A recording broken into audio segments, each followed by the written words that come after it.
game, sing for the team. The game is yours to play now. The light provides. This is Eventide Radio. Hello and welcome back to Eventide Radio. This is a fan-made Destiny podcast where we have roundtable discussions about a variety of different topics concerning the popular video game franchise. At its core, the show is about having in-depth discussions about the game from a variety of different perspectives. I'm your host, Scotty, and with me are my co-hosts, Rob and Mapador. And today we have kind of a bummer of an episode to talk about, but it's something we really, really do need to touch on because it is so significant. So to preface, in case you've been living under a rock, there have been quite a few layoffs at Bungie. And among those layoffs included some big names like Michael Salvatori, who has been the main composer for Destiny's score since Marty O'Donnell left back in Destiny 1. So a lot of your favorite tracks from Destiny, Michael Salvatori was probably at least had a hand in, if not, he was the lead of the team that created that track. There's been a lot of discussion about this. There's a lot of also internal discussion going on at Bungie. It's like complete chaos right now. And before we get into talking about this, we're going to spend the whole episode talking about this kind of general situation that's happening. And we just want to let everyone know that no one has the full story, right? So especially us who, we don't work at Bungie. And even the employees at Bungie don't know what's happening. We don't have all the details. We don't have all the information. So take everything we say with a grain of salt. Do your own research, come to your own conclusions, obviously. But just so you know, this is being recorded on November 5th, 2023, and we're working with the information we have, which is could be true, could be not.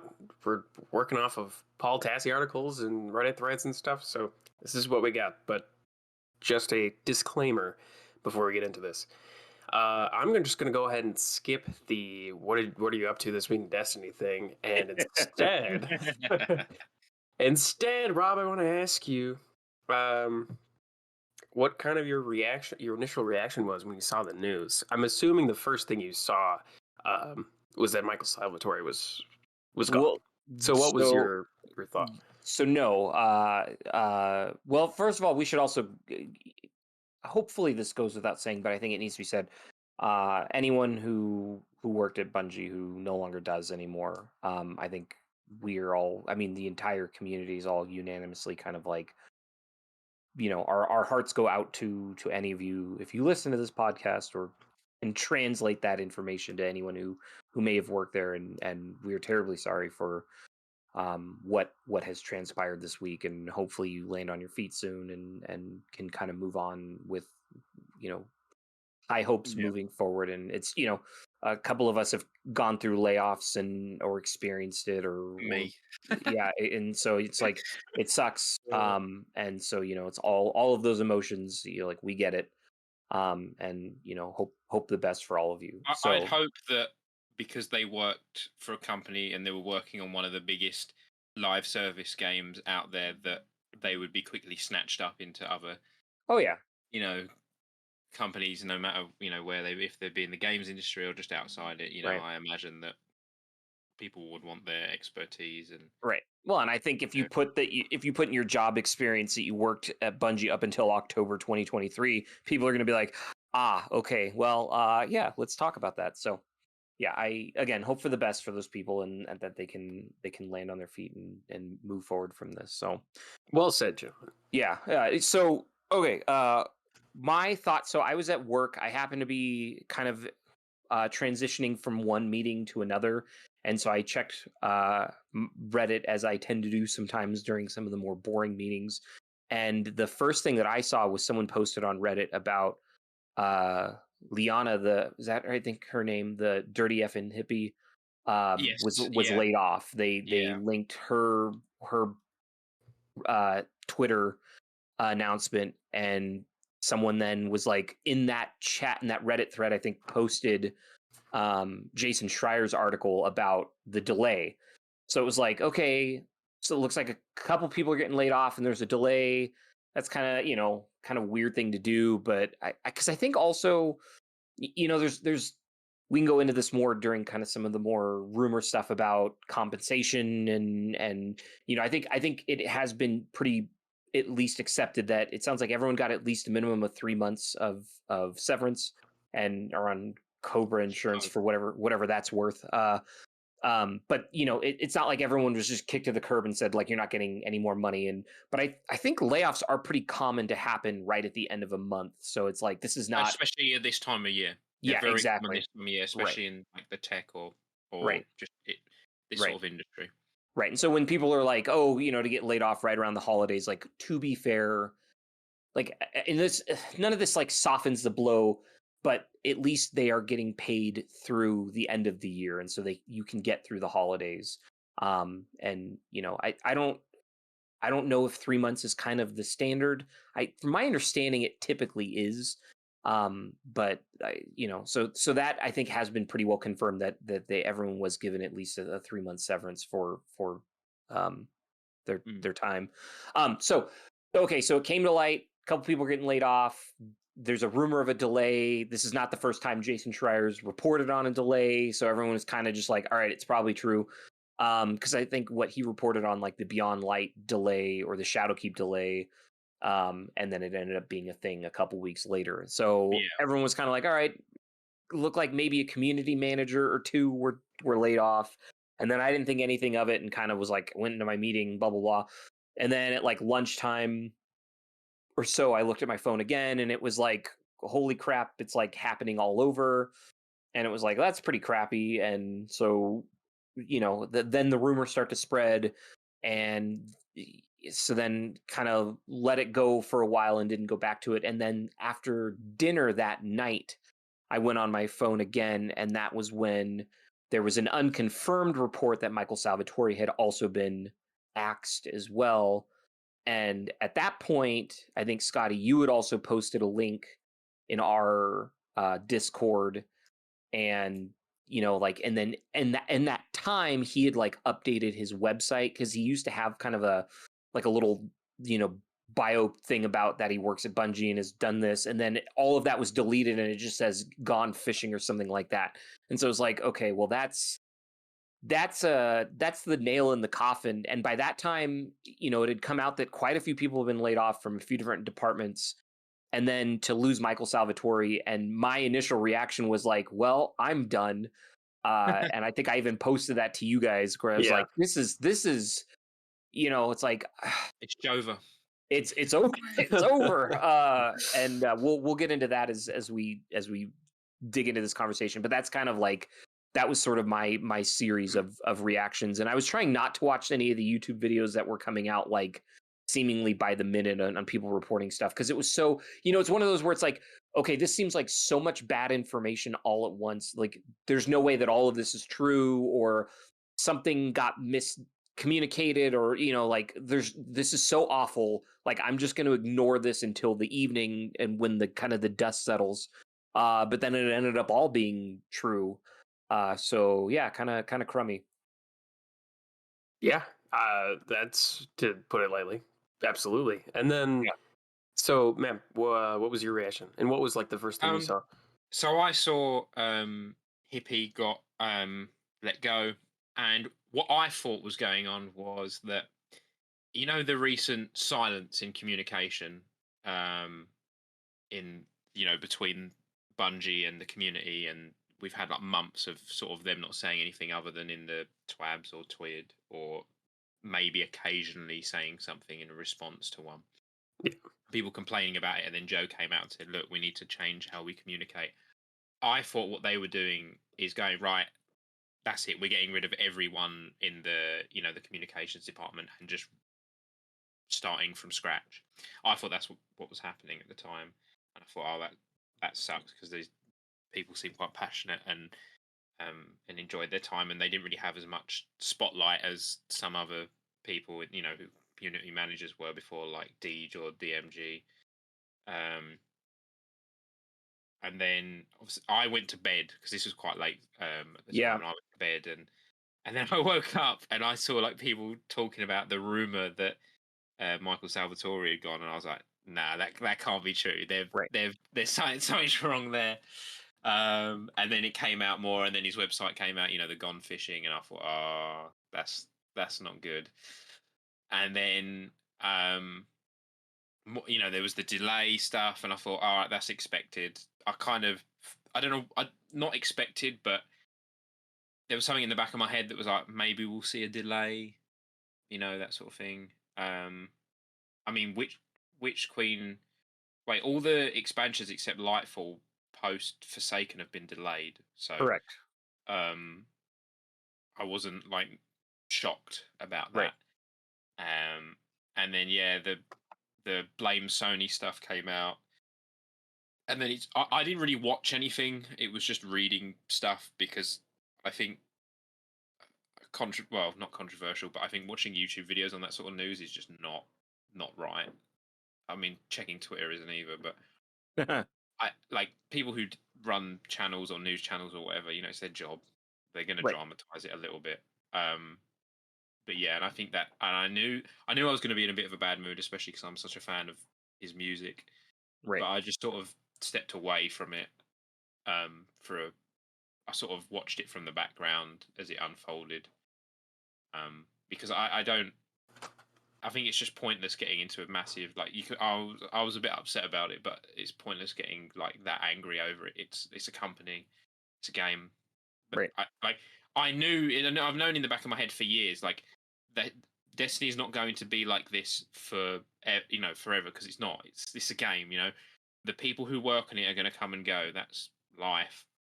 And we've had 10 years of Michael Salvatori doing the music, the lead. And I knew at some point he's either going to step away, he's going to retire, or something will happen. Right. And I guess it makes sense of all times that they let him go, because it's the end of the 10 years. It's the end of the Light and Darkness saga. So this is going to sound really awful, but I can see why, if they looked at the company and went, right, who can we get rid of that isn't going to affect Destiny directly, they're going to cut down the music. Yeah, and that was... Sorry, keep going. Because they don't... Though it impacts the game a lot in fans' eyes and the dedicated players, to general audiences, it does not. And I imagine in their eyes, they're thinking, well, these other people have worked under Michael Fee. I'm not excusing them doing this. I'm not giving them a pedestal to stand on or reasoning for him to be let go like this. But, this is probably what went through their heads, is that they've gone, well, there's people who've worked under him for 10 years. They know what to do now. We don't need to have him. Yeah, I mean, I guess. I'm really bummed about it, but that's probably why they did it. And I think that was the thing that pissed most people off, was that he was gone. And not to discredit anyone else or make light of other people being let go. But I think that was the main one that hit the community the most. Yes, definitely. Yeah. I remember, so Michael Salvatori was the first thing that I saw. And I was like, damn, obviously, like that's a huge thing to happen. And I don't know, I was trying to reserve judgment, though. I'm just wondering what happened and like what the conversations were like as to how they even got to that point. Yeah. And I've been trying to like string together like a potential chain of events or thoughts or things that were said in some boardroom that could have possibly led to them axing Michael Salvatori, and I just cannot picture a situation in which they let Michael Salvatori go where he isn't like at least partially on board with it. Maybe I feel like maybe he's like done with it too. Yeah, well, and yes, so obviously we don't know what we don't know. So I wanted to point out something that Matt brought up is, so just we're going to be doing a music episode probably next time to kind of just celebrate all things Destiny music and obviously celebrate Michael Salvatori and everyone else responsible. I think it's also important to give credit that Michael Seachrist was also laid off. Yes, I was going to say, yeah. And everyone obviously was in shambles because I believe he was the one that wrote Deep Stone Lullaby, and that's like everyone's favorite, which we'll talk about during the music episode because spoilers, I think it's a little overrated. Anyway, but to be fair, as far as I understand, you still have Sky Lewin, who has been here since the Taken King, and so his contributions can't be denied. You also have Josh Moser, who's been there Didn't At he do the least, Vex music? yeah, he's been He there did the since Vex stream. Shadowkeep. Yeah, I believe Oh so. no, someone I don't. It wasn't Salvatori or I'm very sorry, the other Michael. I can't pronounce his last name. I know. Someone else is still there who did the original Vex music. That might be Josh. I think anyway. Or it could be might be, yeah. and then there's also Rotim Moav. Rotom, Yeah. something like that. Is that how you pronounce it? Yeah, and he's I been there. don't believe so. He's been there since We're Rise very of sorry. Iron. So you still have so Skyloon and Rotom Moav have been there the longest. I would say they're the most senior at this point. And you know, I something that we'll talk about more in the music episode is my understanding is all of the soundtracks have always been a huge collaborative effort. Like, yes, Michael Yes. Salvatori is the guy that we know because he's been there since like before Halo 1, right? That was kind of like what got him the job, is him and Marty just knocked it out of the park with the original song.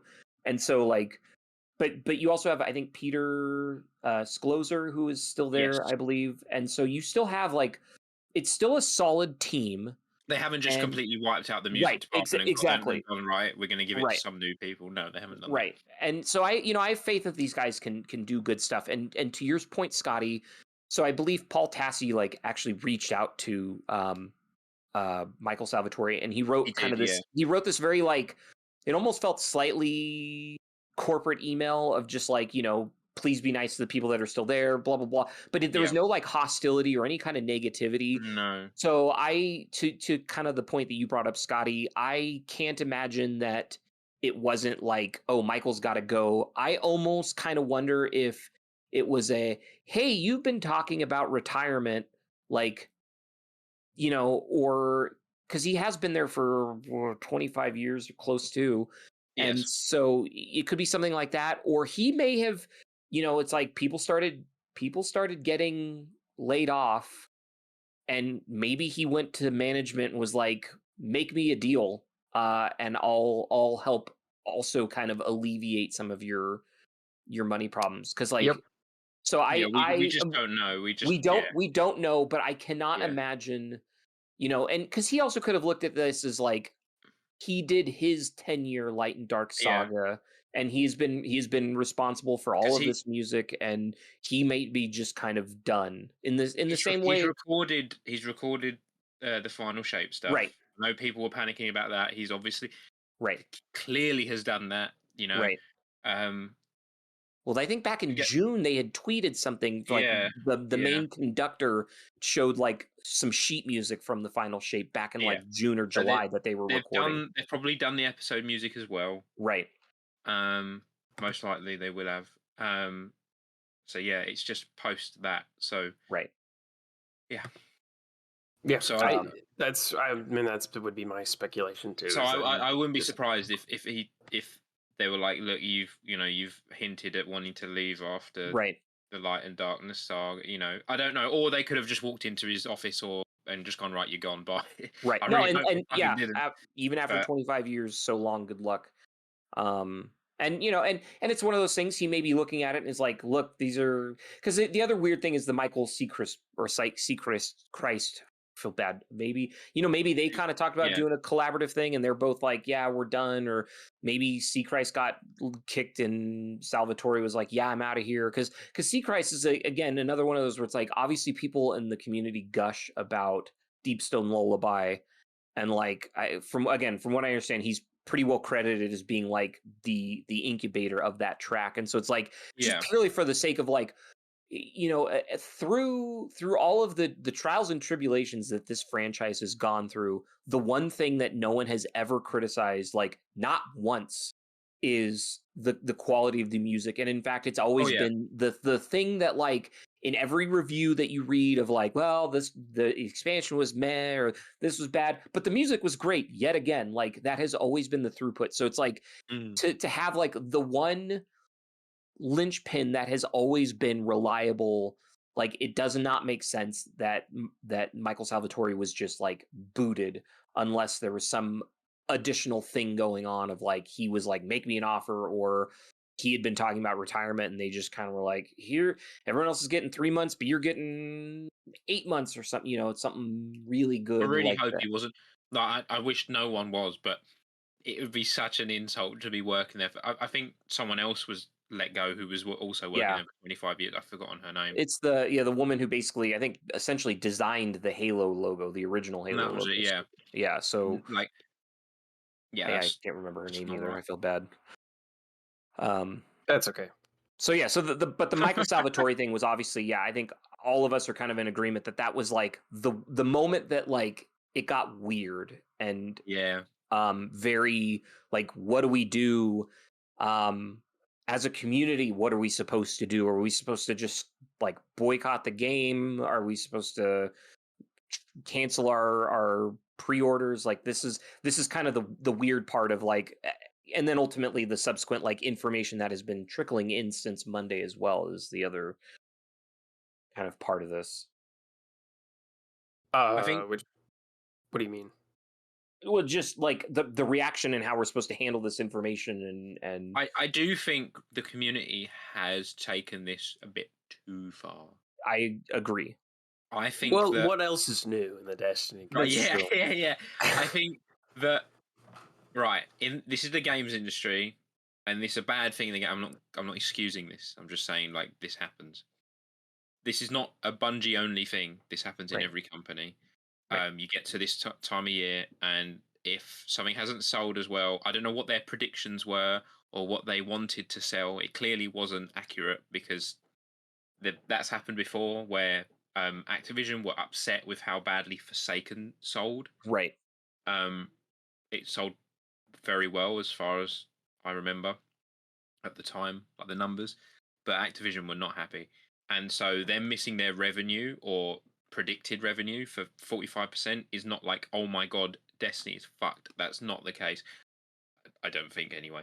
But I was talking to my dad about this because he worked in the games industry for nearly 15 years, and I said to him, oh, a bunch of people laid off, and he went, yeah, I'm not surprised. Yeah. He said he'd see Q&A departments go from 150 people to 10 around this time of year. Like a big game would come out September, October, get to November, December, and you've just cut down 95% of the workforce. Right. And it's awful, and it happens everywhere. Yeah.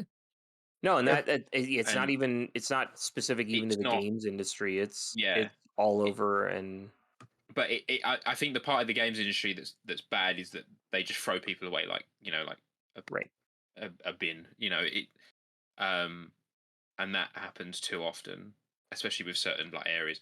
But this is not a Bungie exclusive thing. This isn't like, it's shit, and you can absolutely complain and criticize the suits who have done that, but attributing it as how game company bad, no, it's just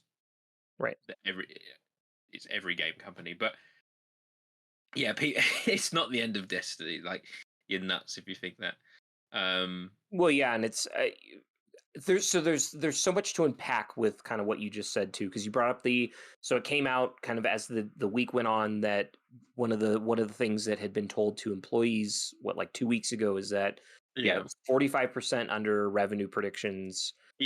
Which is a lot, but that's one of those things where this is where it gets kind of lost in the weeds.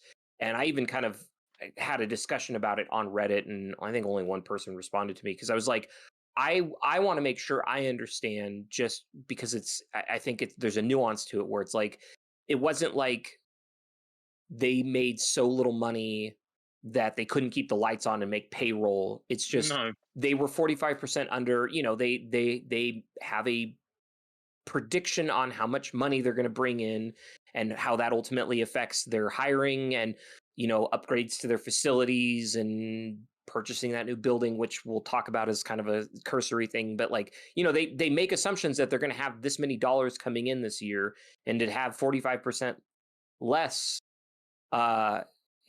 it makes a huge impact on the plans that you had for your company's growth. And so like, that was kind of something that I think maybe got lost in the weeds, and I wanted to make sure I understood it, but it kind of seemed like reading some of the Reddit posts that not everyone understood that distinction. Like, it was 45%, like their prediction. It wasn't that Bungie and Destiny revenue was down 45%. Not enough people are buying silver. That's not Right. what it was. Right. People Yeah, are buying too that's true. much That's silver is the important. problem. Right.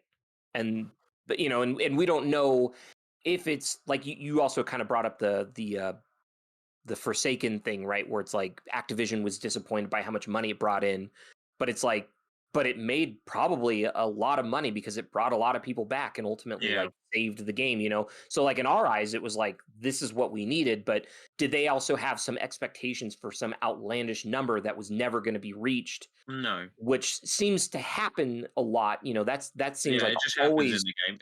It just right. happens in media and gaming in general. Right, where it's like this unreasonable expectation that you're always going to make more money than you did the year before.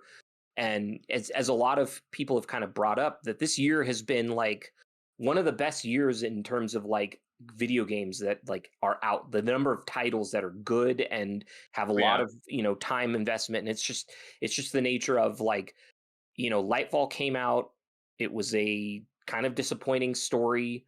And even a lot of people in my clan, like they played the campaign and were like, this is terrible. And then they didn't really engage with the season and they've kind of bailed. And a couple of them have trickled back in, but it took 2 seasons of them to not play to kind of come back. And I think, it's like I was talking with some of the guys in my clan and it's like, that's 2 seasons of microtransactions that some of those people didn't buy, or they didn't buy the dungeon key, or they didn't buy those particular seasons. Right. So it's like, it kind of makes sense that like, people kind of felt burned from the Lightfall campaign, and there's just and there's so many other games right now like Armored Core and Baldur's Gate, and even though those came out a few months ago, like people are still playing them and playing them religiously. Diablo 4 has a pretty decent season that just came out, and Starfield is still going strong, right? So there's all these other distractions, and with a kind of not great story that we got with Lightfall, it kind of makes sense that quite a few people kind of jumped ship and didn't come back. This is the COVID bubble bursting as well. Right. That's it too, right? Because they supposedly hired a lot of extra people, and well, not just that, its revenue would have been up because of COVID. Like they would have made more. I see what you're saying. All game companies and tech would have made more money in the last few years than they would have done previously because everyone was stuck inside and couldn't do anything. I know we're like 3 years out of that, or not, but right. But now we are properly back into normal life. This year has been normal life. So now is the time where it's going to go, okay, this is normally what would have happened with people playing games. This is now we're back to normality with people not being inside and stuff like that. But you make those predictions, and so you hire additional people because the revenue's coming in. We want to make more content. We want to make these enhancements, and then now it's like, oh, we're not making as much money as we were. We got to, so it's like in that article that Bungie came out with on Thursday, and kind of replacement of the TWAB, they said there's 650 people working on it, and it's like, is that kind of the normal number that was, like you said, kind of pre-COVID? Is that what the workforce is, and we've been just kind of running at a higher grade for the last year or two? Like that's kind of the thing. We don't know those specifics. And wasn't it Forsaken era or just past? They were like, yeah, we have 500 people working at Bungie. Right. Full stop. Right, but then you had the Vicarious Vision guys in but that was like Shadowkeep era. They had. You're right. Shadowkeep. They we have 500 people working at Bungie. That includes someone working at a desk, welcoming, like a receptionist or someone cleaning. Right. So that's probably right. So now they've said they've got 650 people working on Destiny. That's more than Shadowkeep. Right. I'm not saying that you should be happy. We still have more. Right. It's not. Yeah. And I would say significantly more, right? Like 150. I'm just trying to make sure people aren't sitting there thinking like, oh, they get, the servers are down in like a few months' time. Like that's not fucking happening. Right. Yeah. I've genuinely seen people worried that that's happening. Right. And again, there's still. So you're absolutely right, and there's still kind of the, what teams got sacked and who remains, and was some of that. Because supposedly I had heard that some of the the security team, the people that are kind of working on all the server security stuff, that a lot of them got sacked. And it's like, that's not good. Right. Is that not good? Or, were some of those guys contractors where they were brought in to kind of specifically shore up the server system, and they've kind of done that, and now they feel like they aren't needed anymore. And they know, right? Do they look at roles like that and say, well, if we need more security IT people, we can source that pretty easily? Because one of the other things that has been rumored, again, Scotty, you gave the caveat at the beginning that all of this is kind of hearsay and guesses and theories, and none of this should be taken as at face value. Is it one of those things that like Sony has sort of promised to help out with certain things like that? And so when they were told, hey, what are teams that you can cut because you feel you're in a good position with right now? Like you said, also, Map, that like QAs are typically the first to go, which breaks my heart. Yeah. But it's like, they from a practical business standpoint, right? You don't want to lose your engineers. You don't want to lose your top devs. You can get rid of testers. You can get rid of QA folks. You can get rid of, I hate to say it, you can get rid of community managers, which unfortunately is like the most direct link to the community, which is unfortunately what is hurting the most right now. And I think that we've got Joe fighting Overload champions this one. Yeah. Well, and I sorry, Joe. Yeah, I know. But yeah, so like it all, when you really stop to think about it, it's like they probably looked at what are things that either Sony can help bring in replacements for, or things that we can replace relatively easily.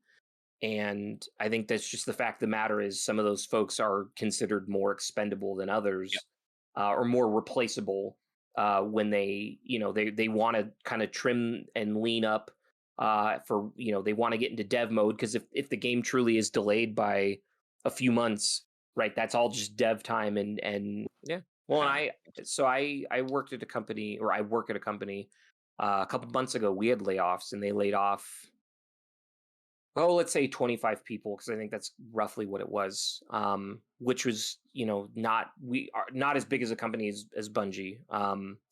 And it was one of the things that came out is that I think a lot of the people that had gotten laid off were folks that were not specifically assigned to projects, and they were kind of doing like continuous improvement activities and kind of mainly charging to overhead of the company. And so, the company probably looked at those individuals and said, well, they're not directly helping out with, like you said, Map, like a specific project or a program. They're not to say that what they're doing is not worthwhile, but there's not a direct activity that you can see that they're working on. And, if you lose those people, is it a big deal if those projects don't, whatever they're working on don't get handled right away? And the fact of the matter is no, because there's not something that's customer related to it directly. And so it's like, it's just, if you have to cut people, how do you do it as objectively as possible? And I do like to think that was something that was considered with all of this, is like, I hate to say it, but like assigning a number to every person that worked at Bungie. I'm sure they did something like that, where it's like, what are they working on? What is their key, years of experience? What exactly are they bringing to the table? How replaceable are they? Right. And you just give a number value to each one of those attributes. And then eventually it's just like, okay, this guy's a 70 and this one's a 71. We got to keep the 71 and get rid of the 70. Yeah. It's like, it sucks. But like, it was the way they went about it, which was bad apparently as well. Like, people weren't even told, or some people were called into meetings, and right before they got into the meeting, they couldn't even get in, and their ID card didn't work, and they got locked out their emails. Like, that's fucking awful. Yeah, and that was a very, very unfortunate way to handle it, and that's actually kind of similar. That is scummy. Right, and that's what happened to us is during the layoffs.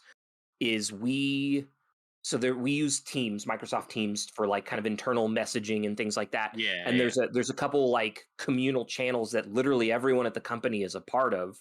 And as people were getting laid off, their Microsoft accounts were getting disabled. And so it would, in real time, we could all see in Teams that people were leaving the chat. And basically, like, someone figured out pretty early on in the morning, like, oh shit, this is how you figure out who's been getting canned. And so it was like every like 20 minutes you'd see another, like, oh, this one left the chat, this one left the chat, this one left the chat. You were just sitting there hoping that it wasn't you next. Like, that's exactly. Yeah, it was horrible. And I brought it up with my boss, where I'm like, we're not stupid.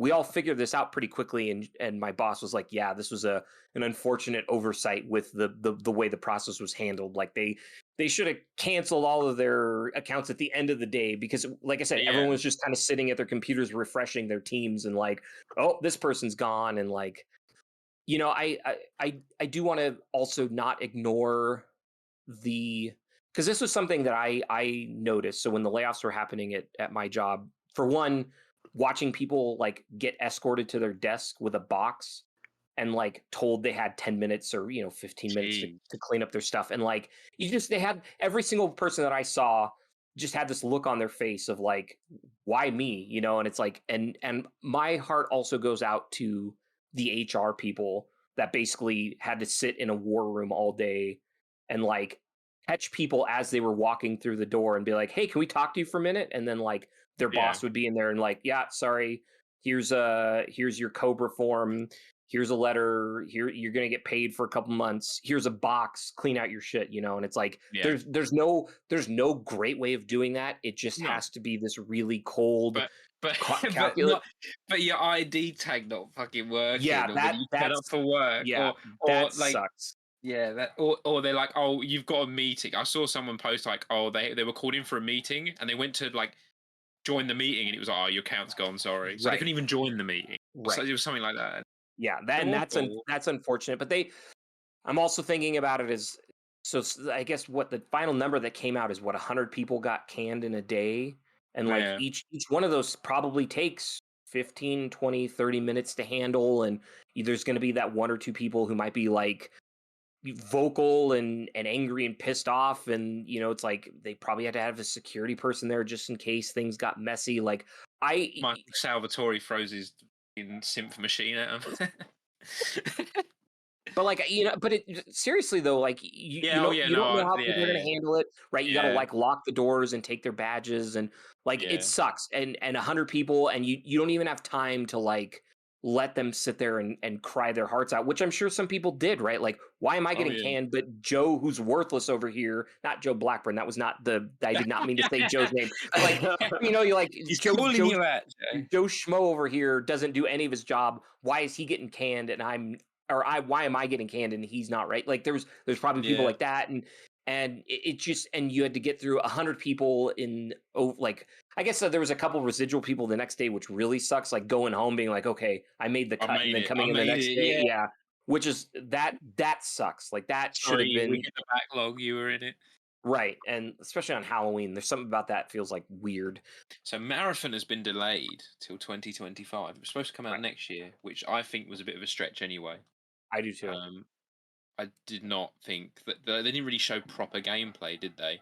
Nope. I thought Marathon was going to come out like a decade from now. Yeah, and they were like, "Oh, in the Vidoc thing, they said we'll talk more when, or in the forum thing, we'll talk more when we have more to show and say, but that won't be for a while." And then it's like they were going to launch the game next year. Yeah, right. No, right. So I'm not shocked about that delay. And obviously there's that insider information going around of people play testing the game, and the Tarkov people. Yeah.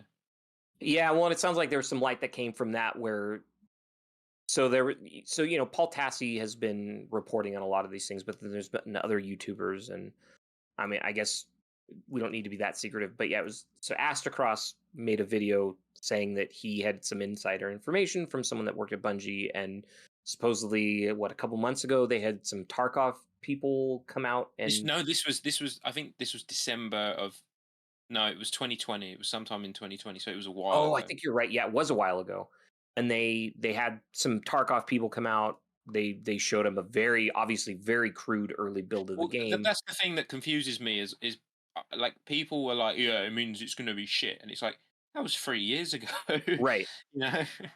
Right. And it had to have been a preliminary, like, what are your thoughts on this? Because they wanted to make sure that they were probably taking it in the right direction. But supposedly there was this like moment where they asked everyone, like, if the game came out tomorrow, would you play it? And like no one raised their hand. Like that's like the big thing that Astacross kind of brought up in his video, and he subsequently since then took that video down because a bunch of people were kind of reporting on it.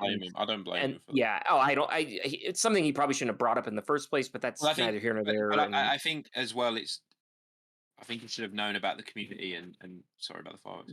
Is their reaction to, like, they don't hear that year. That year doesn't go in their head. Right. They all heard was people played it. They thought it was shit. Haha. Right. You know, the game that we think is ruining Destiny is going to die before Right. it's even Right. released. No. Right.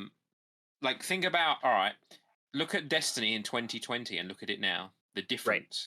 The difference in the game, right? And that game's more moldable. It's, you know, Right. it's in a more fluid state than a current existing game. So, you know, a lot can change. Right. Well, just even another good example, right? Like what, a year or two ago, some footage came out of some like super early playtest, like pre alpha Destiny footage, and it's like amazing how different it looks to what the 2014 release was, right? Yeah. It's always got to be taken with a grain of salt, and you know, people are just like thirsty for blood right now because they free. They want someone to blame. Right, exactly. That's the problem with all of this, is everyone's overreacting and looking for the first sign of some kind of piece of information that we can say, this was the reason, or this is why. And it's like, like you said, it happened 3 years ago, and who can only imagine? I would love to see when the thing finally comes out versus what that 2020 footage looked like, and just kind of laugh at how probably absurdly different it is. And you know, so it's like, the unfortunate thing though is that came out, and that kind of probably derailed some of the conversation that's been going on. And I think it's good that he took the video down, and ultimately I think he kind of, this being asked across, kind of came out with some additional information and sort of, you know, regrets bringing that up, because I think Paul Tassi, his source had a separate or kind of more contextual information to include with that story. I've seen people come out and since say, yes, I have sources there who also, you know, Tarkov players who have said, yeah, I went to that, and that hands, you know, raise your hand thing. That story is true, right? So it's not just his source, or I mean, right. But it was like, I think I'm wondering, the Destiny community aren't going to be too fond of Marathon.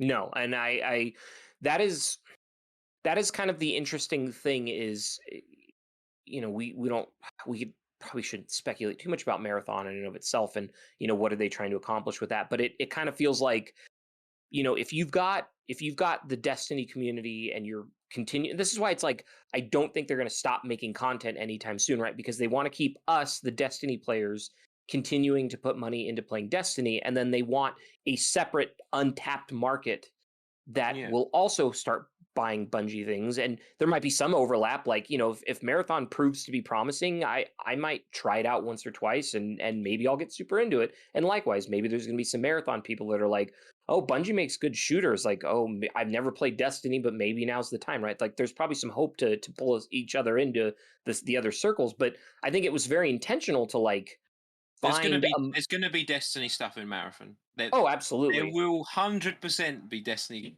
cosmetics or skins, or even a reference to a gun in Marathon. They'll I mean, like the last word or something will be in Marathon. Yeah, like how we've got some Marathon guns in Destiny, like an armor as well. Exactly. Like, it's definitely going to happen. So there'll be some tribute stuff and winks and nods, but it definitely felt like when they came out with that, it was like, what's a market that is not going to be, you know, contradictory to the Destiny, you know, there's going to be, it's two separate groups of people that are some overlap, but hopefully pretty different enough that it's another group of people that we can get playing our games. And that feels calculated, because now I'm not forced to go, do I want to play Marathon or do I want to play Destiny? Because like, I'm already in the Destiny pool. Like, they don't need to worry about me not buying the other one, you know, because it's just not something that I'm interested in. I think the one thing though that can't probably be denied, and it's ultimately, again, the nature of business, where it's like, you can't help but feel like, well, this is another instance where Marathon is fundamentally hurting Destiny, right? Like, we talked about this when Marathon was first announced, that they were going to get the dedicated servers and all these revamped things that the Destiny community has been asking about for literally years. And then to see that Marathon is getting all these shiny new toys, and that Destiny's basically just being this like cash cow that's milked to pay for this new fancy thing that ultimately will outshine Destiny as a final product when it does come out, and like that feels bad. And then now when you hear this and it's like, oh, people got laid off and it's not doing well and there's a delay in final shape, it's like, well, is it because you're taking resources from Destiny to fund these things? And these are all right, because right now Marathon's not making any money, but those people that are getting paid to work on it are obviously absorbing and draining money from Bungie's like pool, if you will. And so it's like that is something that like feels bad and kind of yet another thing. But at the same time, it is a company. They're trying to be a multi-game company, and at a certain point you have to take that financial risk of like, your times are going to be tight because you're basically using one game to fund development of more Destiny and fund Marathon. And so it's like, that's kind of the unfortunate part of the live service, because it's not like Destiny came out and then you're just taking all of those funds and shifting all of those people over to Marathon to make the next IP. You still have a huge 650 people making Destiny, and you have some theoretical, let's say 300 or 400 people working on Marathon, or whatever that number is, right? And it's like, those people are basically, they're not making any money for the company right now. It's a lot smaller than Destiny. Exactly. It could be half. But there's I don't even think that. I think it's less. I think it's going to be like 100, 200 max working. Yeah, that may be, but that's still a third of so that's 33% more that are going into that than what, it's not like Bungie's, or it's not like Destiny's its own self-sustaining machine where it's like every dollar that comes out of it can go back into the development of it, once the profits and revenue and all that stuff have been sort of hashed out. But like now a big part of it's being siphoned off to go to another thing, and that definitely feels bad, and kind of begs the question of, I'll ask this very simple question, and there's probably a complicated answer, but it's like, would this have happened if Marathon was not a thing? Yeah. And there's probably not a good answer for it, but that's like my simple lizard brain right now is like, Bungie's not in a good state, and it's probably because a lot of resources have been going to other projects that, and maybe they got ambitious because they were trying to shoot for a 2024 release, and they've been shoring up people for that and taking away resources from Destiny to go pay for something that ultimately I have no interest right now in playing, but game companies have to do that. Yeah, and that's just a company. Right. Like people need to people need to grow up. I know I'm like talking to a brick wall, but yeah. No, exactly. So going back to like the idea that like people want someone to blame for the whole thing. Right. I wonder if once we get more information about everything, and if it comes out that, I don't know, there like isn't anyone to blame or something like that, I wonder if a lot of, negative sentiment is going to be directed towards Marathon. I mean, it already is. It already is. Well, yeah, but like maybe even more so, and then kind of negatively affect Marathon's sales. I mean, I'm wondering if Marathon ends up becoming like the main villain in this story for a lot of people. Yeah, this narrative. Yeah. No, because. Well, they're working on other games. Like, I'm interested in, what is it, Gummy Bears. Oh, yeah. That sounded so weird out of context. It's like called Project Gummy Bears, right? Yeah, it's called Project Gummy Bears, yeah. And if you go on their website, it's like, are you interested in this? And then at the end, it's like, and frogs, like frog game. And what's really funny is my best mate, she loves frogs or anything to do with frogs. So I said, look, Bungie. And she like played Destiny 1 on the PS3. I said, look, Bungie are making a game that's to do with frogs, and I sent her the picture. And but I'm interested to see what that is. Right, and that's probably a much smaller group even than Marathon, but that's still, again, the oversimplification of everything. That's resources that are being siphoned from Destiny that are ultimately going to something else that we're not seeing. I don't think that. I think it's a very small amount of money. Like, I imagine that most. The money that is going into those projects is money that they've had, or I don't think that, us buying the final shape, the money's going to Marathon. That's not what's happening. It's gonna go back into Destiny. But yeah, at the minute they're gonna have that case. But then you as a company, you have money, Right. And I'm wondering that 45% revenue thing, is that including Marathon? Because if it was projected for next year, next year's sales, that would have included Marathon, wouldn't it? Though isn't it Yeah. free? It's free to play, isn't it?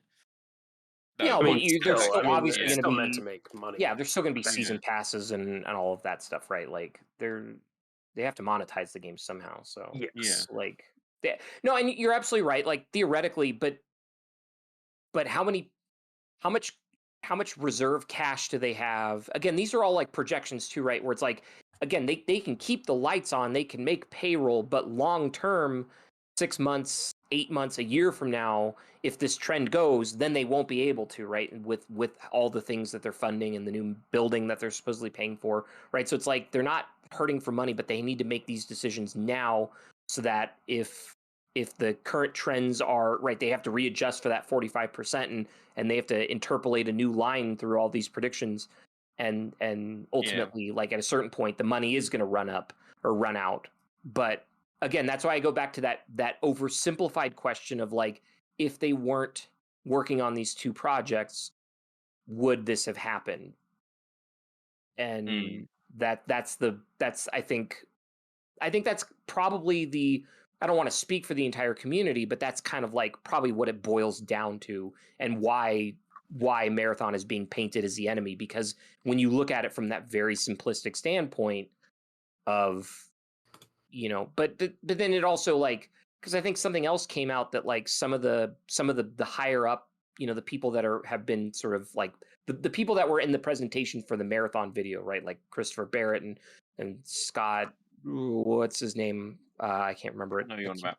Well, they were there from the beginning, but Marathon's been in development for Christ knows how long. So right, but that's the whole thing that came out though, right? Is basically once Forsaken ended, right? Because Christopher Barrett was like lead on that, and as soon as Forsaken came out, he kind of like mysteriously was missing from all public Destiny stuff, and that's when people kind of theorized when Marathon got kind of kicked off was like about the 2017 2018 timeline.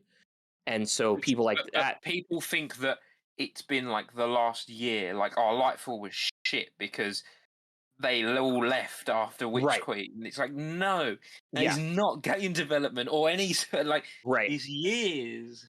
Yeah, no, and you are absolutely right about that, because I think Cool Guy came out with a video kind of on the history of PvP for Destiny, and kind of went through points in like, oh, when you watch the stream, suddenly Christopher Barrett's not on there, and then suddenly this guy's not on here.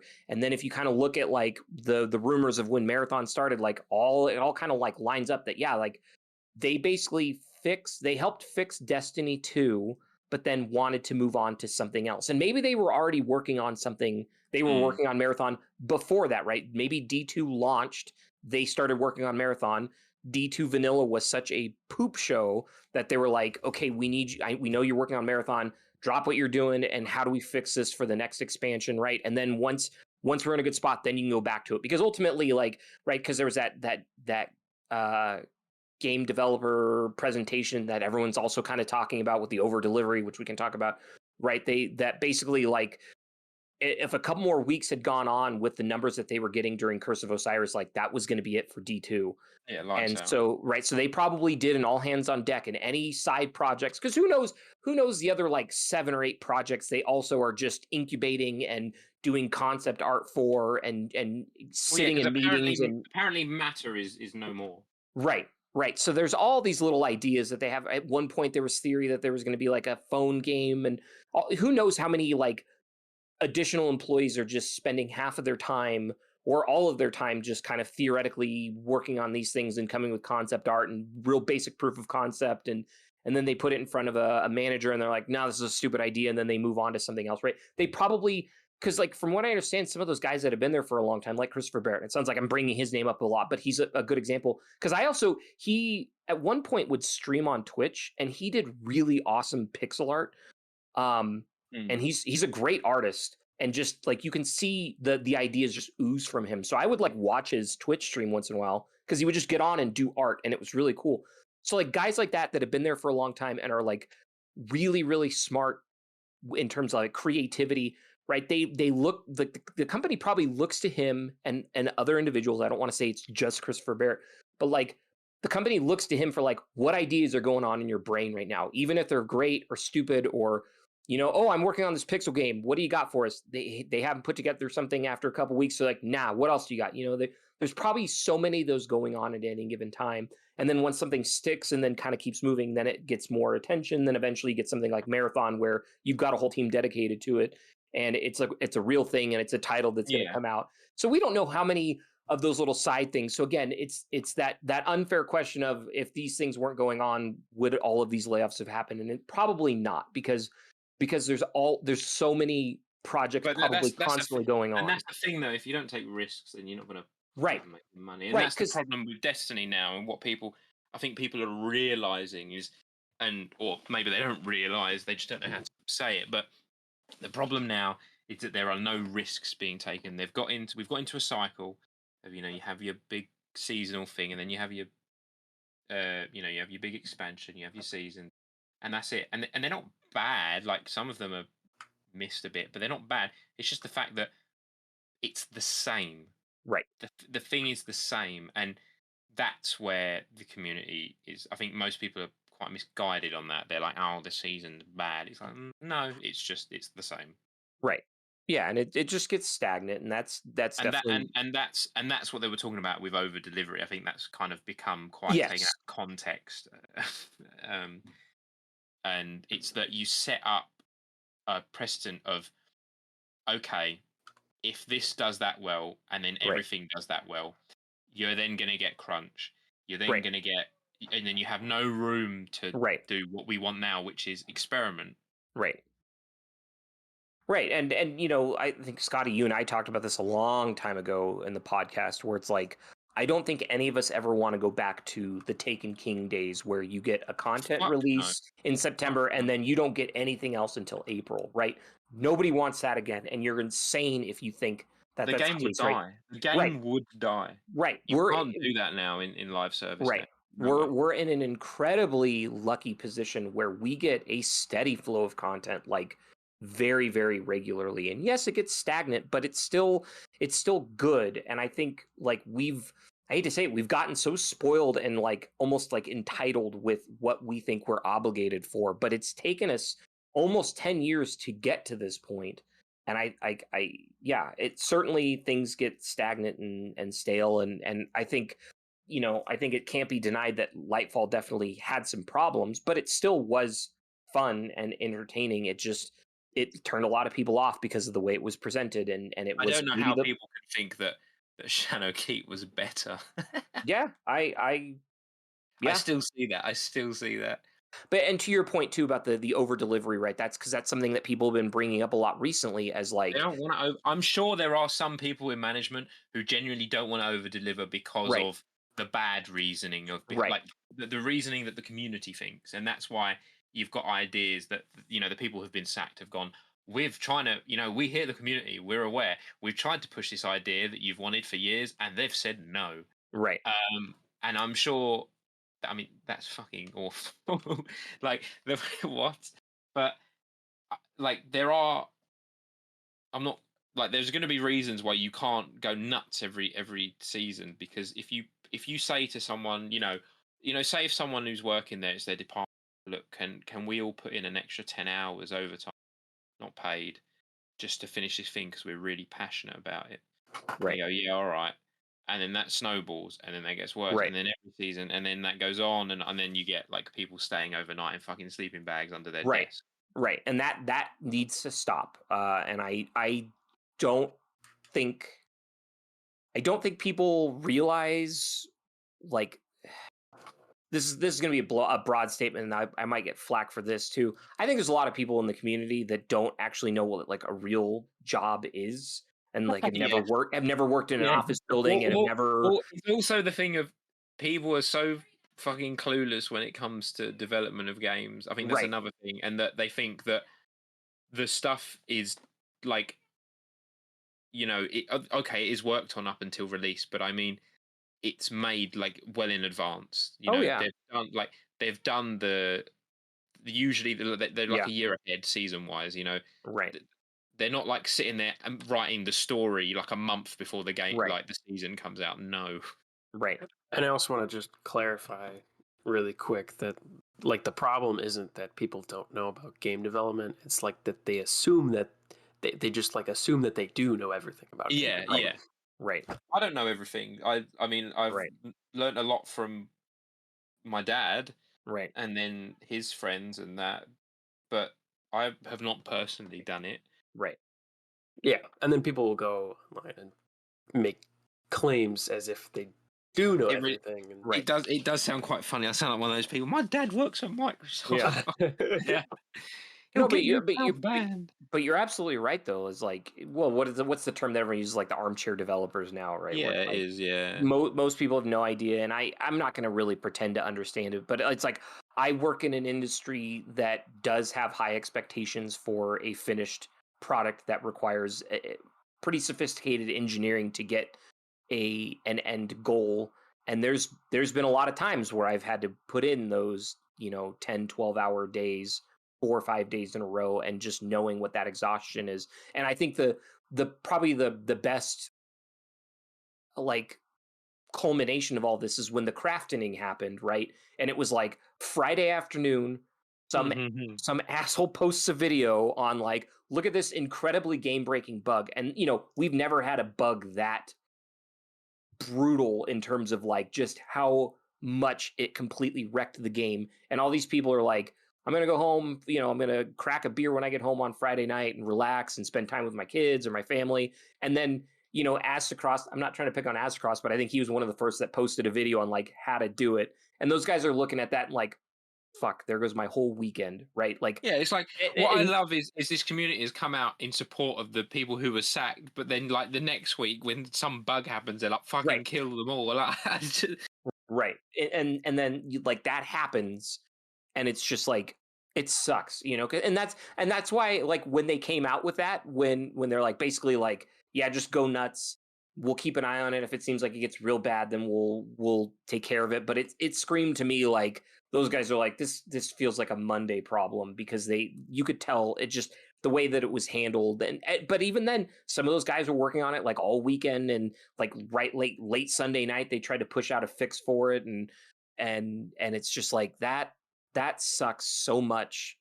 And like imagine you work in a Tesco or in America you work in a Walmart, and you've got a half hour left, and some twat drives into the side of the building with their car, right? Right.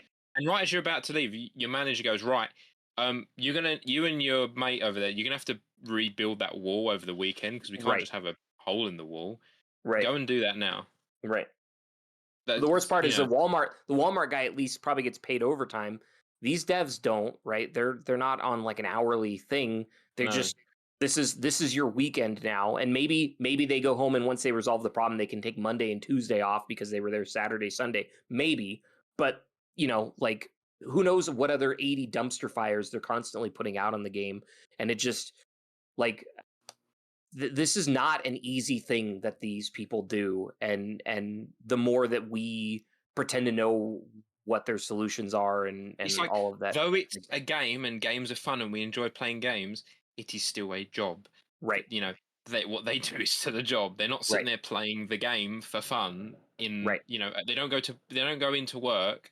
They don't turn on their PC or their PlayStation or their Xbox and they go, oh, I'm just going to play Crucible, do some strikes or do a raid. No. Right. Right. They're there working. They have goals. They have to they have to go to their manager's office and report on the things they're working on and why this thing didn't get finished last Friday and what, how it's impacting the other departments, right? There's so many of those little nuanced things that you have no idea unless you work in an office where there's multiple disciplines and all these things, and you have to deliver a product, and how many hundreds of thousands or millions of people are watching them at all times, expecting them to come out on time. And it's like, so when the idea, so all of that to say, when the idea of like over delivery and getting lost in the interpretation of that, when I think you and I are, and all three of us are kind of in agreement that it was more about they don't want to perpetuate this crunch culture, because on a live service game it will burn out the team and you will just lose It can people very easily snowball into that.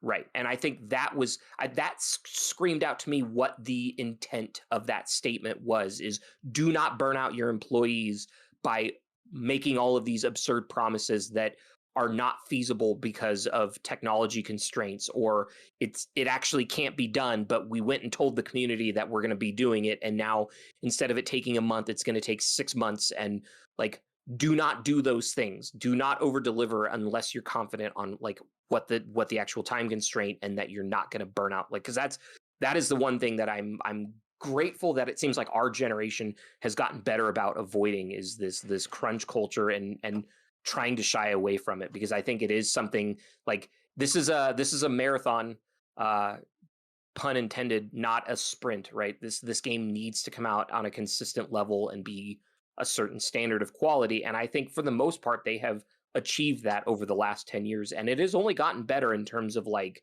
the product that has come out. You know, we have a few kind of gem seasons, but I would say if you were to take kind of the area under the curve every year, it gets better and better. Like all the quality of life improvements that we've gotten over the years, all the new stuff, all the bells and whistles, like, you know, there has been over delivery on things, right? Like they didn't need to put in-game loadouts. That's something that we could have lived without, but that's something that they developed time and put effort into, and they gave it to us, and it works great, and it's something that we love and adore. But that was not something that was like pitched during like a pre-order thing, like, oh, if you pre-order it, now it comes with loadouts. Like that's just something they added in the game at some point. And you know, it's like at a certain point we should just be more grateful. That's maybe the thesis there. What's good though, I'll say what's good. It's not really good, but the majority of the people who play Destiny probably don't fucking know that this happened. Right. I have wondered that myself, is what is the community, or what is the proportion of the community that hangs out on Reddit and on Twitter and reads Paul Tassi articles and watches Astacross videos versus 10%. Probably like 10%. Yeah. Like, you know, does the average like Timmy craps his pants who just wants to play Destiny and tells his mom like, hey mom, Final Shape's coming out, can I get it for Christmas? And she's like, yeah, sure. Like, she's not going to look at reviews. She's not going to go on Cross's microtransactions and destroy. Yeah, exactly. Sorry, Cross, we're not bullying you today. Right. That was a good video. Really bad. Or Paul Tassi and they're not going. You know, the mum's not going to go. Oh, I don't know. Bife said he didn't like the lore of Lightfall. I'm not going to buy you. Exactly.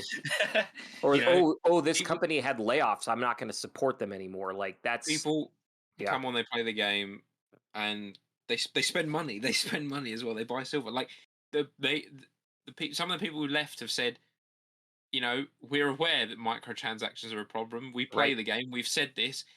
The higher ups have said, no, we're not changing it because people spend too much money on silver. Right. Because most people don't. Like they just come on, they spend money. That's not really a people going, we should boycott it, talk with our wallets. Yeah, that's going to make very minimal difference, because the majority of people are not on Reddit, they're not on Twitter, they're not watching YouTube. They're going on, they're playing the game, they're buying silver, they're buying Shadowkeep for 30 quid for some reason, and and they're playing the game. Like, well, I heard those fireworks. I heard those too. Yeah, that was kind of cool. Kind of like a whistle in your room. That was awesome. Fucking hell. They're going off. Is it 4th of July over there? I'm just kidding. It's my dad. I don't know what he's setting off. It's just I just see a red line going up. It looks like a fucking going up outside. It's funny to hear. It sounds like it just sounds like a whistle. It's awesome. Yeah. That's cool. Anyway. Yeah, no, I think majority of people won't even know that this happened, and I think that's why it is important that we say and we talk about it, but we don't. That there's a line, you know, we get angry and we say, look, why did you sack those people? That's not fair. You did it in a bad way, you know. Right. Especially the not telling people, but we can't. You can't sit there and say, oh, the game's Destiny servers will be gone next week. Oh god, this Right. shit.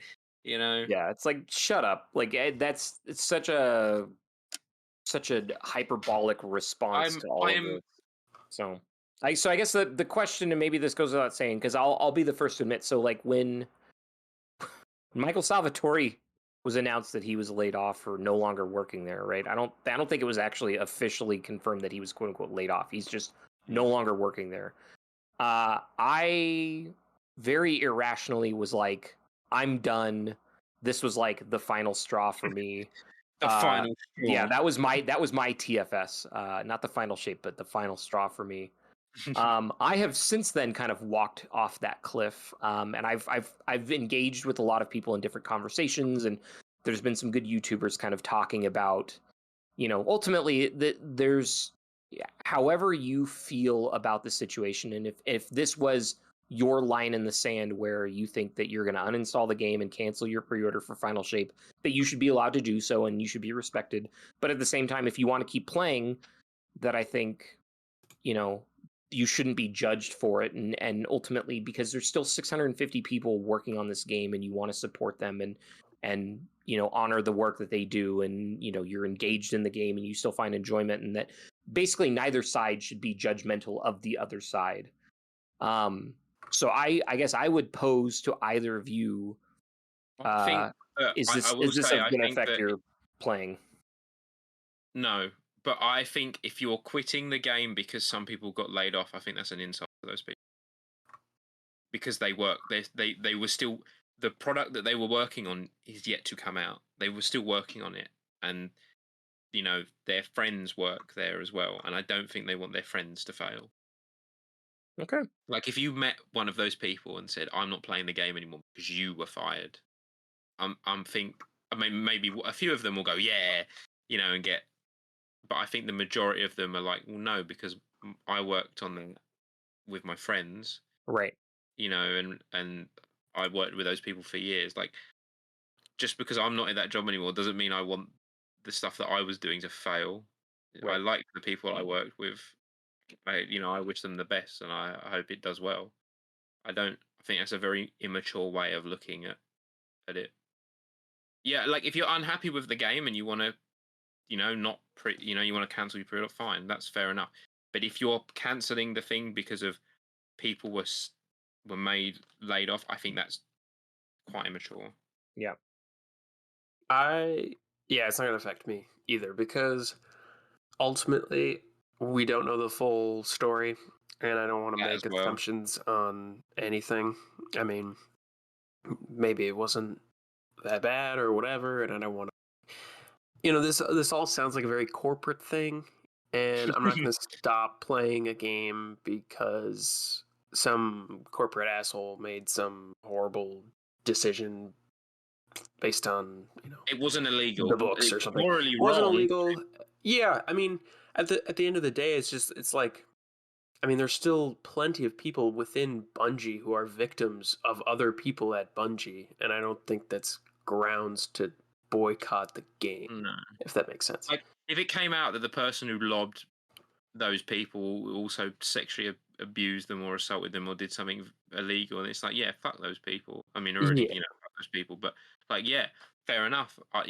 Boycott, that's completely justified. Yeah, but what happens is, like, it really sounds really horrible, but I'm not trying to side with the company or or take a shit on the people who were made redundant because not made redundant but sacked, because that's just awful, and I feel for those people, and I wish that wasn't the case and all these people could continue with their jobs and work what they wanted to work on. But I think it's quite immature how some people have gone about it. Okay. I don't think not everyone, but I think, like, if you're not happy with the game and you don't want to, and you're not pre-ordering or you've cancelled it because of that, that's fine. But if you're cancelling your pre-order or whatever, or you're not going to play the game at all because of layoffs, I think you're in the wrong headspace for. Or yeah. Okay, yeah. I personally, I don't think it's immature. I guess it Should depends on the I think. situation.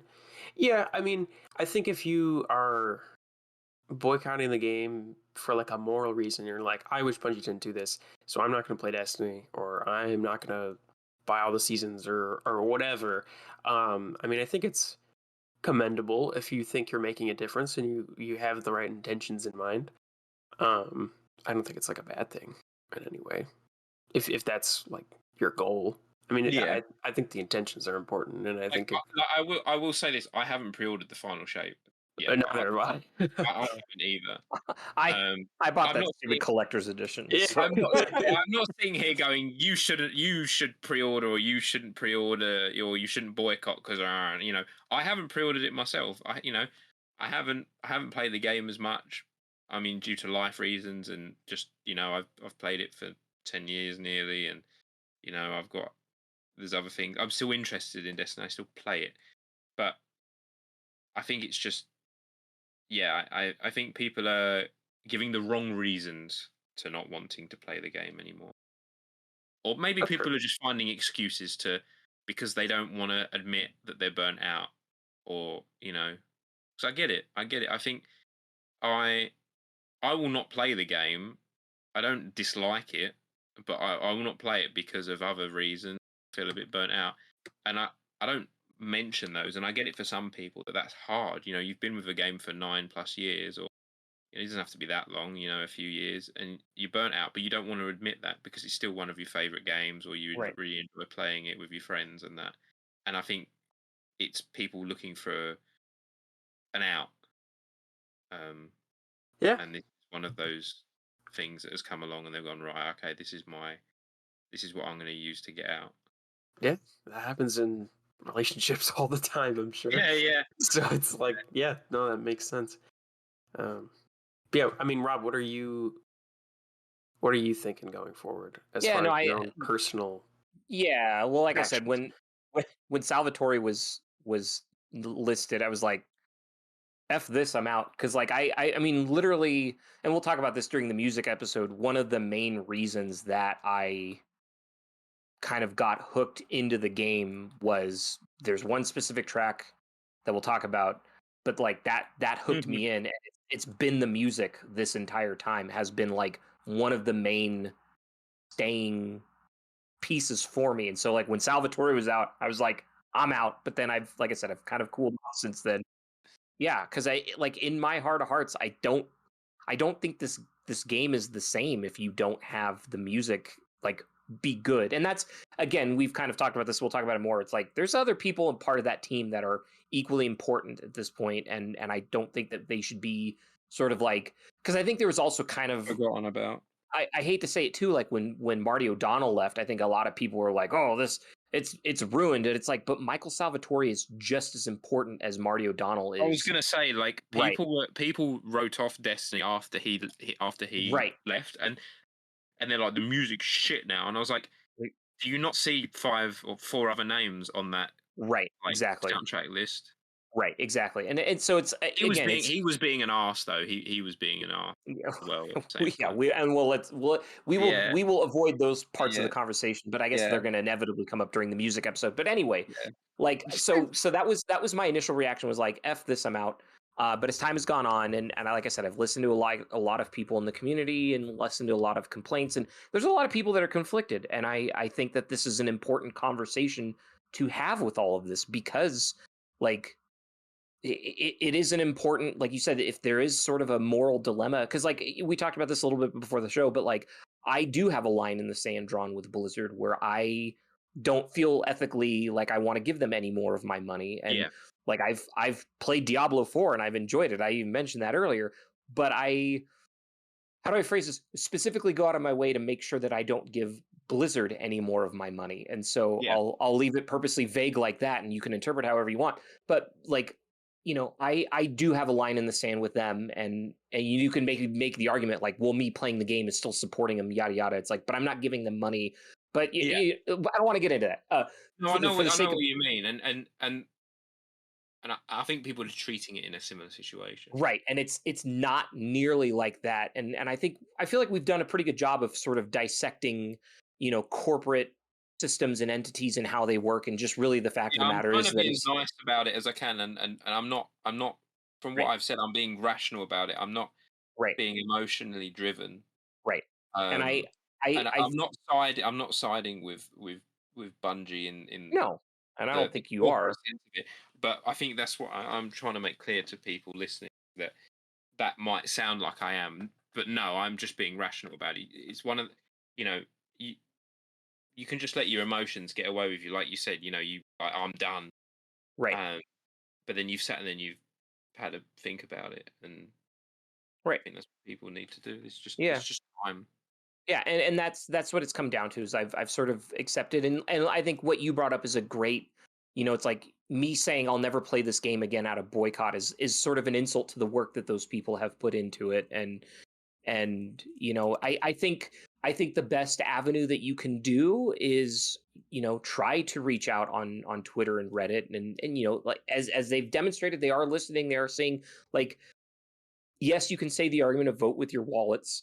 And I think that goes to a certain extent, but I think this is also an important time to be very vocal about how you feel. But as long as you're being intelligent with your words and being respectful, and like, I think that's why we do this podcast, really, right? It's like Yeah, it's for us to have a means to communicate how we're feeling and our thoughts on the game and how to be critical, but also provide reasonable feedback and not just be like, it sucks and everyone else sucks for thinking that it's good. It's like, no, like, form rational, intelligent, conversational thoughts that we can have about these things, and respect each other's opinions. And ultimately, I think that's what I would say is I respect yeah, people if they do feel like they are hurt by what happened and they don't want to be a part of this and don't want to be associated. But ultimately, like, if someone wants to keep playing, and I'm going to keep playing, because I think that the 650 people that are still there are there and they are passionate about this game. And and I think even with Michael Salvatori's email that he wrote to Paul Tassi, I think there was some words of wisdom in there too.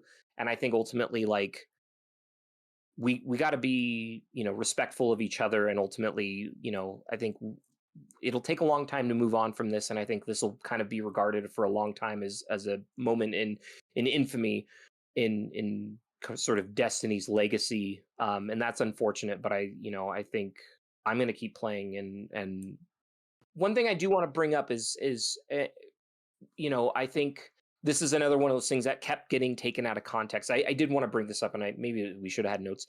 Is people kept citing that article that came out like a year and a half ago, where Bungie basically promised employees that there would be no layoffs as a result of the Sony acquisition.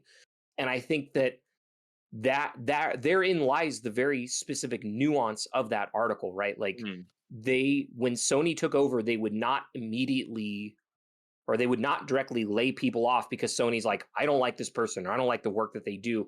And I think in that time, Bungie has come out and basically accepted the responsibility. And I think there was people still trying to point the finger at Sony, but at the end of the day, like these people being laid off, like, yes, you could maybe somehow try to link it to, like, well, the revenue that they aren't getting or projected to get is somehow like an unreasonable demand from Sony or something like that, or it's getting pressure from Sony.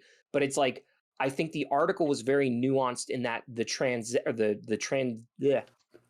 the purchasing would not directly lead to layoffs, and I think that they have held true to that statement. There wasn't people, and so that's another one of those where the community jumped on that and said, look, this is them lying. And I don't think there's really been fundamentally any deceit that's been going on, right? Like mm.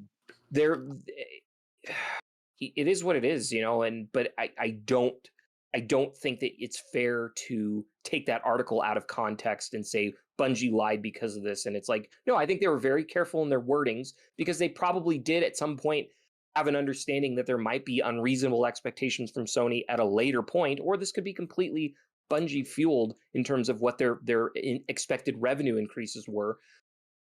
But ultimately, I still think it's safe to say that people were not laid off because of the ownership of by Sony. I think, like, that's an important thing that I kept seeing like kind of repeated comments on. Yeah. No, that's an important distinction, I think, too. That's why we have these conversations. Right. Gotta make that clear. That's a good point.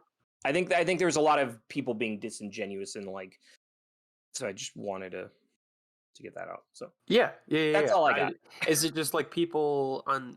I'm curious what Bungie employees are saying and what their own kind of interpretation of this, because I'm sure they have a different viewpoint of this than we do. Oh, sure, absolutely. Again, we're not at those water cooler talks. We're not part of the company meetings, and we're not getting those emails from the upper management and all that. Like there's we don't know. So yeah, we can always speculate and armchair corporatize as well. So yeah. Exactly. Armchair suits. Yeah. Armchair suits. Yeah. My new job title. All right, so I think that's about it for this episode.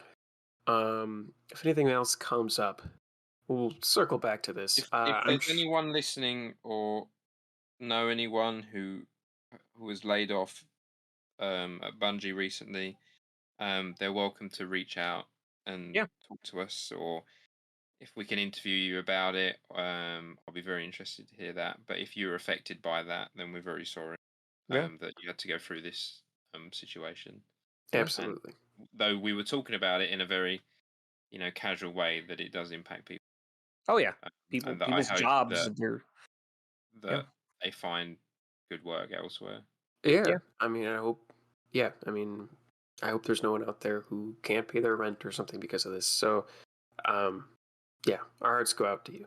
So, anyways, thank you guys for chatting with me as always. Thank you guys for listening. We hope this kind of educated you, I guess, and maybe opened you up to a different avenue of thinking. And I hope this was a productive conversation. I thought it was. But yeah, we'll see you next time, and we'll circle around when more information comes out. Yep. Bye. You can put this voice recording away and go on with your life, because you and I both know you'd have me yapping in your ear for the rest of your days. Want to further the discussion? Get in touch with us at any of our Twitter handles, all of which can be found at our podcast description.